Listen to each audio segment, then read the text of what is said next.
Come on.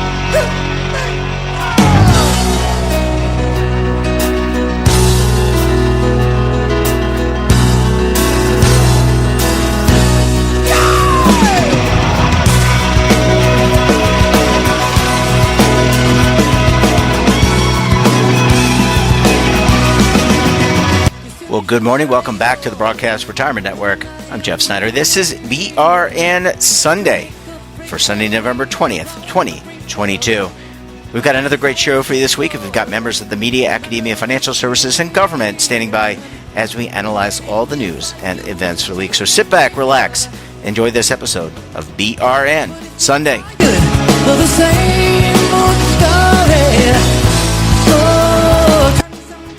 Welcome back. We're going to kick off the show with a look at what's happening on Capitol Hill in terms of legislation, litigation, regulation. Joining us on the line to break it all down, you know them as the Legal Eagles, but we also know them as David Levine and Kevin Walsh. Both are principals with Groom Law Group. That's an employee benefits law firm based in Washington, D.C. Gentlemen, thanks so much for joining us on this pre-Thanksgiving weekend.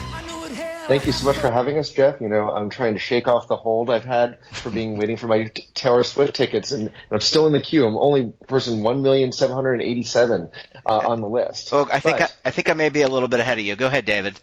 But that's it. But we're not here to talk about concert tickets. So, Jeff, take us away, please. Yeah, Kevin. Thanks, David. And Kevin, I want to start with you because it looks like we have a decision, or it's been decided on what parties will control both the House and the Senate. I want to get yours and David's perspective. Let's start off with your perspective, please. Yeah, so while election results have taken forever, I'm going to try to keep this swift.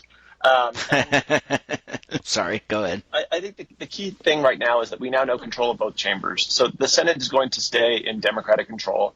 And in terms of retirement policy and retirement legislation, there's a pretty significant shakeup, notwithstanding the stability of Democrat retaining control.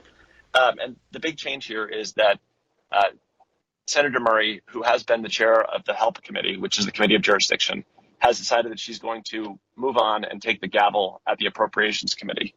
In her place, Senator Bernie Sanders is going to lead the committee. And on the Republican side, Senator Bill Cassidy from Louisiana is going to take the spot as ranking member. Senator Sanders has identified his priorities. His priorities are universal health care, lowering the cost of prescription drugs, increasing access to higher education, and protecting workers' rights on the job. One thing that we'll note is kind of an omission here is there's not much on retirement policy. To me, that signals that, if secure, and just pivoting a little bit here, just a bigger picture, there's retirement legislation that's pending, the Secure Act. Hopefully there's a big push or for proponents of it, you'd expect to see a big push to get it done by the end of the year because in the new Congress, retirement legislation may not be as big a priority. David, do you want to talk a little bit about the House? Sure.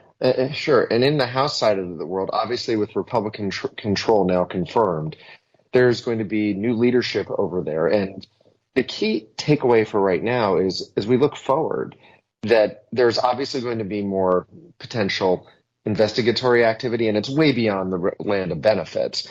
But certainly with Republicans holding the gavels, you're going to see more inquiries coming down the road potentially of like DOL's activities and regulators and saying why and asking them to testify and really digging into it. Further, you could see more things like GAO, the Government Accountability Office, like I think that's the right definition of GAO. GAO. You got it right.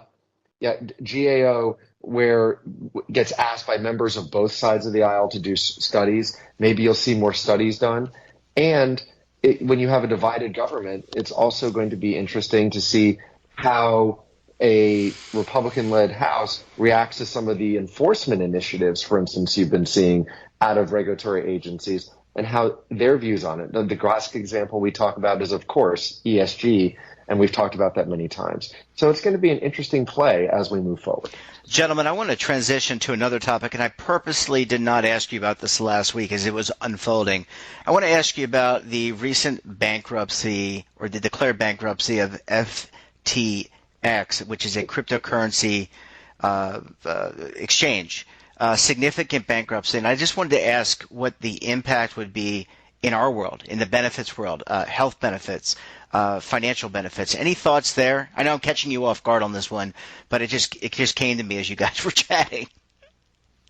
No, that's a great question, Jeff. And I think the FTX bankruptcy is going to continue to unfold. I think one thing that's just worth noting at the outset is that, at least in the retirement plan space, FTX hasn't been a player. And that's not to say in the IRA space they haven't, they don't have investors or others who are using them as a custodian for digital assets. To me, the big story here is that, even with the passage of time, serious financial fraud continues to occur, whether it be Enron, whether it be Bernie Madoff, whether it be FTX, and whether you're a retirement saver or a saver of anything, it just highlights that it's important to understand and to try to vet the folks that you do business with. Yeah, and David, do you have any thoughts on this? No, I think Kevin said it really well. Yeah, well, we're going to leave it there. Gentlemen, thank you so much for stopping by. I want to wish you and your families a great Thanksgiving, and we'll talk to you again next week. Have a great holiday. We'll talk to you soon. Thank you, everybody. Thanks, Jeff. Thanks, listeners. And David, it's just karma that you haven't gotten your tickets yet. I just got mine. True. I just got mine. Shake it off, David. I will. Bye, guys. I'm a blank space. Bye.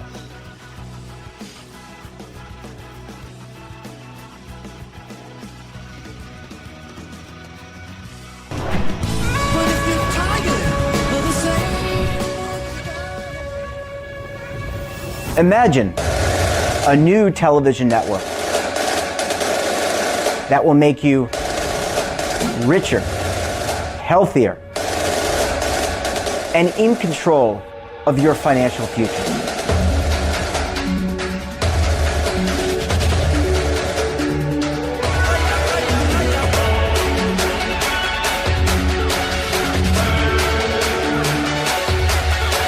This network is for the policewoman in Nashville, Tennessee, the baker in Dubuque, Iowa, the teacher in Lexington, Kentucky. We want to make the idea of savings and retirement culturally relevant. But what do you see as a defining issue of the midterms? Especially for the smaller businesses. I mean, they are the lifeblood of the American economy.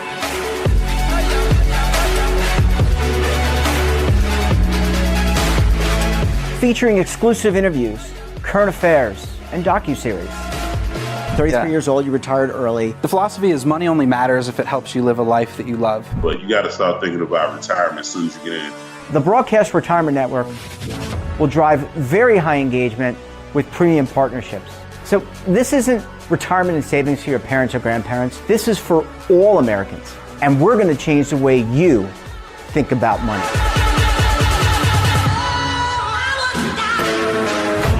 Welcome to the next frontier of retirement and savings. This is BRN, the Broadcast Retirement Network. Are you stuck with a low credit score? A credit report and score that's causing you to be denied credit or pay higher interest rates than others for the same things? Then do what Terrence did and call Credit Repaired for your free credit evaluation to help restore your credit. I started thinking about buying a new house, and my score wasn't where I needed it to be. I called and spoke with one of the representatives, and we just had a good conversation, and I liked what he was saying. Just one call for his free credit evaluation was all it took to start back on the track to repairing his credit. I'm seeing the deletions, and I'm getting the report, so I know something's being done. It does make a difference to me. All it takes is one call to get started. Credit Repair has given me a second chance to have a better credit score. Don't let a low credit score hold you back another day. Do what Terrence did and make the call for your free credit evaluation. Call 800-819-4152. That's 800-819-4152. Again, 800-819-4152. Welcome back. We're going to close out the show with a look at what's happening in the markets and the economy. Joining us on the line, he's the lead anchor for the TD Ameritrade Network, Oliver Renick. Oliver, great to have you back on the program. Thanks for joining us this morning. Thanks, Jeff, for sure. And we're on the heels, on the cusp of Thanksgiving. Before we get into, I just thought of this. So what's your favorite, I guess, Thanksgiving side, Thanksgiving dish? Buttery East rolls. Buttery East rolls. That sounds good. It sounds very carby. Yeah. Very carby. And pecan pie. Oh, I had a bit of pecan pie recently for the first time, and keep in mind I'm 50 years old. It was absolutely delicious. Well, I hope you had that at your Thanksgiving.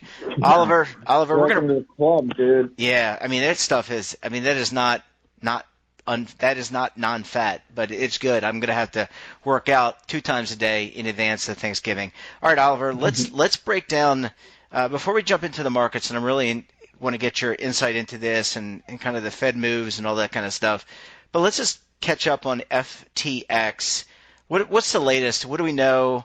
And also, what's been the impact to crypto? Because I know it's something that you follow, but it's not a big part of your coverage. No, I follow it, baby. It's a pretty big part of the coverage. Bitcoin as a macro indicator. Mm-hmm. It's interesting from a industry perspective what's happening in crypto, but the ramifications in public markets still are to be determined. Coinbase had a really rough end of the week as a Bank of America analyst downgraded Coinbase and basically warned that FTX should really be a red flag for just the general sector. I do think that's the important takeaway.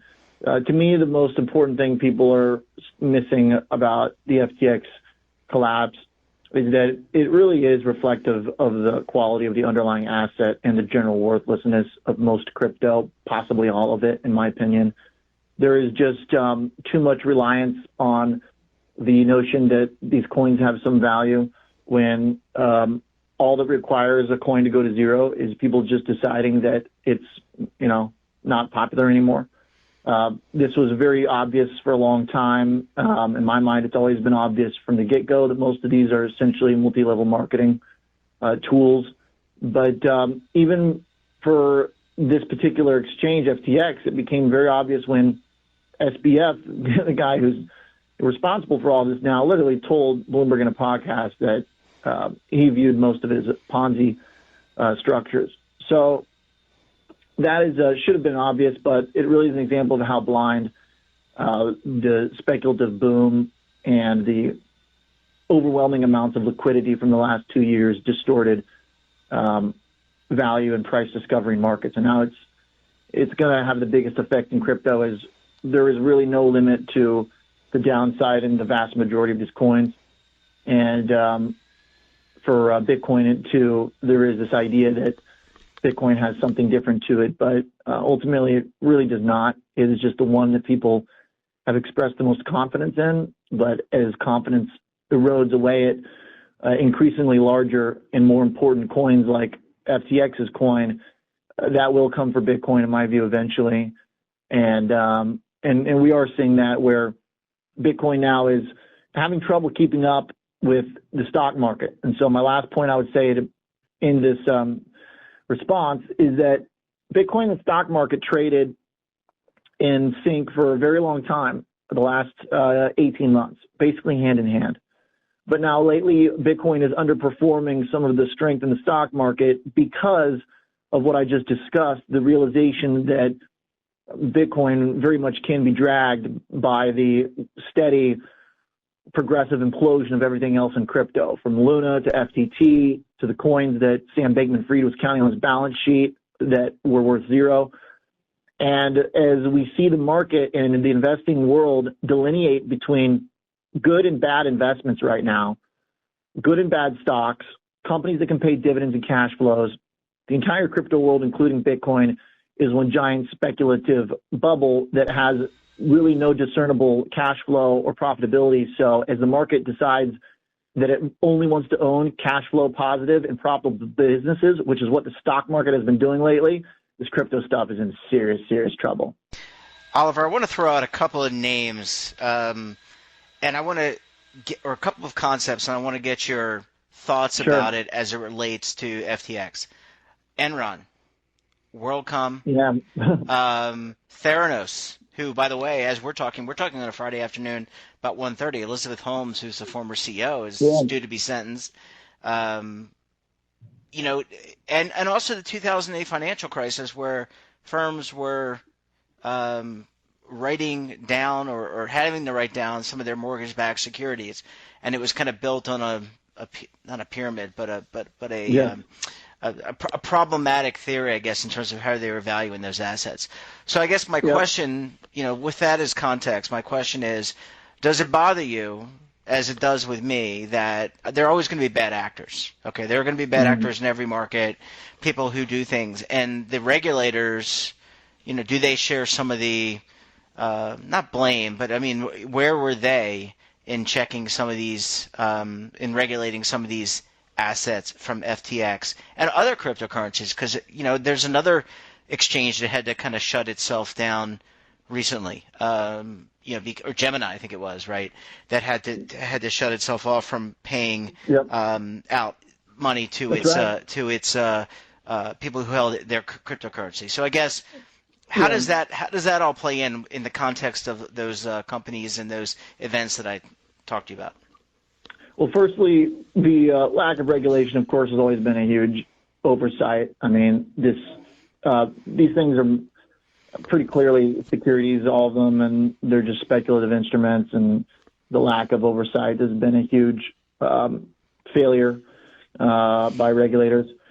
And to the other point about financial crisis, Enron and Theranos, basically FTX, it seems like, is the worst of all of those things combined into one.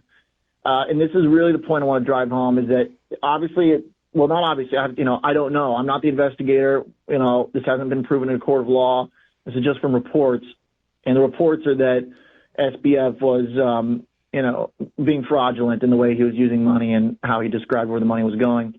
There's also a possibility that maybe he was just not as smart as we thought, was way in over his head and terrible structurally as a manager. And, that seems very possible too, but that's not my job to judge. Point is that, yes, there was probably some specific personal bad choices that were made along the way.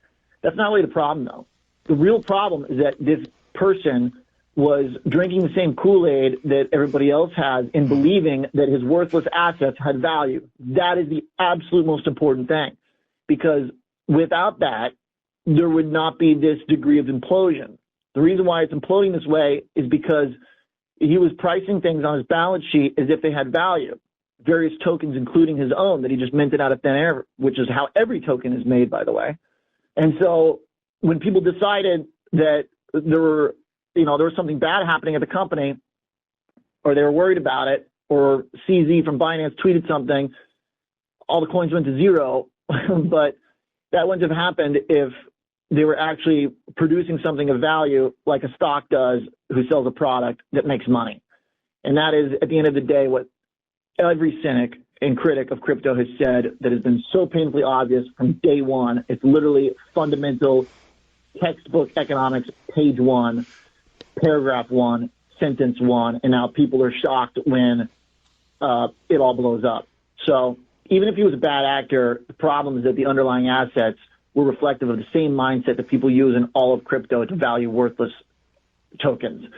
And then the other thing I would say is, to your comparison, I think because of that, it's probably most similar to Theranos, because that was basically just an invention of nonsense, which is what all his tokens were. Basically his fraud and his alleged fraud and his alleged, Ponzi or whatever was exposed because he did the kind of Madoff thing and, maybe was being fraudulent and stealing, but all of these Ponzi's implode eventually. It doesn't matter if you're stealing extra from them. By inventing a coin that's worth nothing and telling people it's worth something and selling it, you're already stealing. The existence alone of tokens is stealing when it is an idea that has nothing behind it, and you get somebody to pay for it because you tell them someone else is going to pay more for it later. So at its inherent core, MLMs and Ponzi's are stealing. It's just he was stealing extra through his company functionality, and he got caught first because of it. But now, as we're seeing, it's really, I think, waking people up to realize that it's much worse than really anything else. Even like the financial crisis, not in the same scale, of course, but at the end of the day, someone either sold those houses for really, really cheap, or they tore them down and sold the wood. But the houses were worth something at the end of the day. The tokens are worth nothing. You said it.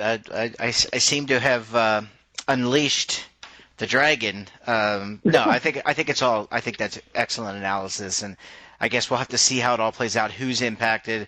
I'm not just worried about the institutional investors, because there are pensions and endowments and other pools of assets that have of which there are beneficiaries. But I worry Sure. about And a lot of stocks too, frankly. There's a lot of overlap in stocks too between crypto now.